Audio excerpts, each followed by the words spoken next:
manifestation pacifique. C'est tout simplement notre droit de réclamer notre dû.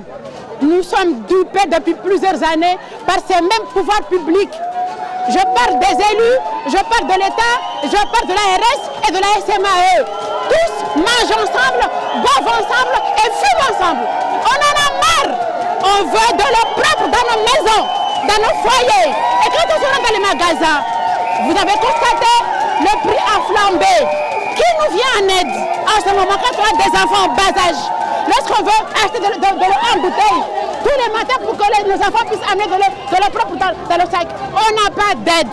On est abandonnés. On a été abandonnés par tous. Ce mercredi 27 septembre, à partir de 8 h du matin, des centaines d'habitants de Mayotte, représentant diverses catégories de la population, dont le personnel soignant du centre hospitalier de Mayotte, ont défilé dans les rues de la capitale en direction de la SMAE, la Mahorès des Eaux, pour exprimer leur mécontentement face à la crise de l'eau. Cette manifestation coïncidait avec la visite du ministre délégué aux Outre-mer, Philippe Vigier, sur le territoire. Sa visite de 2 jours incluait la présidence d'un comité de suivi de la ressource en eau avec la participation de toutes les parties impliquées, notamment les services de l'État, les élus locaux et le syndicat des eaux. Les infrastructures sont insuffisantes par rapport à la population.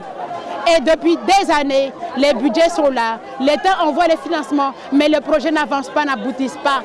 Les infrastructures sont vétustes, sont vieilles, ils ne sont plus adaptés à la population actuellement. Il faut arrêter de nous mentir.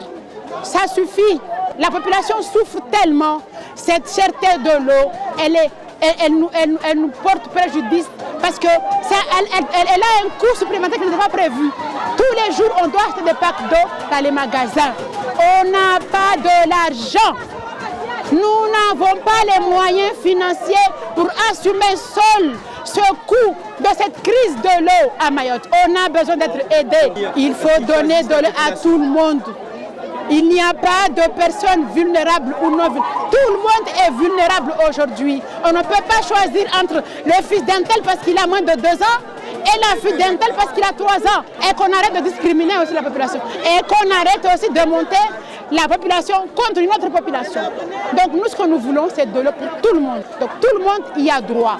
Aujourd'hui, quand l'État veut aider, l'État a les moyens d'aider. Mais nous voulons sentir cette aide dans nos porte-monnaies lorsque nous rentrons dans les magasins pour acheter de l'eau. Qui nous vient en aide? Ce n'est pas la SMAE. Et c'est pour cela que nous demandons de geler les factures. Il faut que la SMAE gèle, suspende les facturations actuellement, coûte que coûte. Les manifestants sont arrivés dans la cour des locaux du syndicat intercommunal d'eau et d'assainissement de Mayotte, CIEAM, au même moment que le président Hamada Fahardine est le directeur de cette structure, faisant l'objet de plusieurs chefs d'accusation, notamment le favoritisme, la corruption active et passive, le pantouflage, l'abus de biens sociaux et un préjudice financier évalué à 7 millions d'euros pendant la présidence de Moussa Mohamadi Bavi de 2014 à 2019.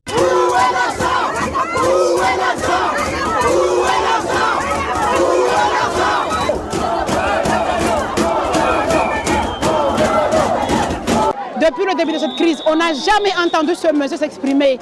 C'est le président des syndicats des eaux, M. Fahardine. Est-ce qu'il s'est manifesté pour une seule fois pour sa population? Non. Alors il sert à quoi, je me demande, il sert à quoi là-dedans? Son DGS, c'est qui? C'est l'ancien député de Mayotte. Là, il est DGS. Pendant la crise de l'eau 2016-2017, il était député. Lorsque nous avons échangé avec le ministre, lui, il était quoi? Il était élu de la nation. Il n'a rien fait. Aujourd'hui, il est, bien évidemment, le collaborateur de M. Fahardine, qui est le président du syndicat des eaux. Qu'est-ce qu'il nous a proposé? Comment est-ce qu'il s'exprime avec, avec mépris envers la population? C'est inadmissible, c'est inacceptable. C'est pour ça que je suis en colère aujourd'hui. Assez de mépriser la population. Donc nous n'allons pas discuter avec ces gens-là à l'intérieur.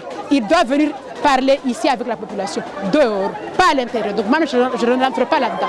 Lorsque le président a tenté de prendre la parole, les manifestants l'ont accusé de corruption, le forçant à remonter dans ses bureaux.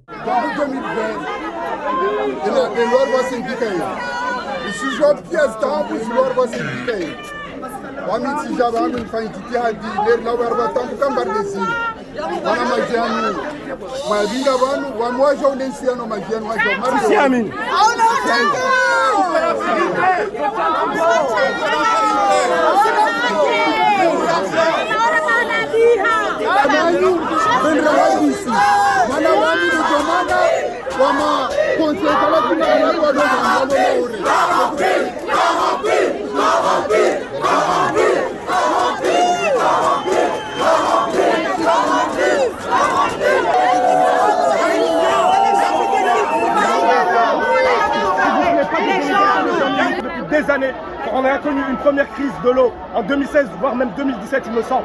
Rien n'a été planifié. Aujourd'hui, en 2023, en plein point de concentration de la crise, rien ne nous est proposé par ces personnes qui sont logées là, à la mahoraise des eaux, anciennement SNIAM.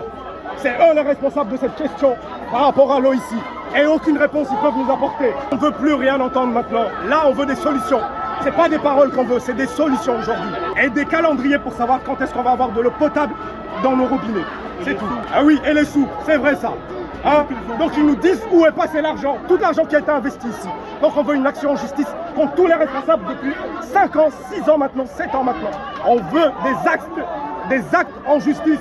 Ils doivent tous payer. Et en attendant, ils doivent tous démissionner d'ailleurs. Les manifestants les plus déterminés ont ensuite repris la route en direction de la préfecture où ils ont croisé la vice-présidente du syndicat intercommunal d'eau et d'assainissement de Mayotte, Amina Arité.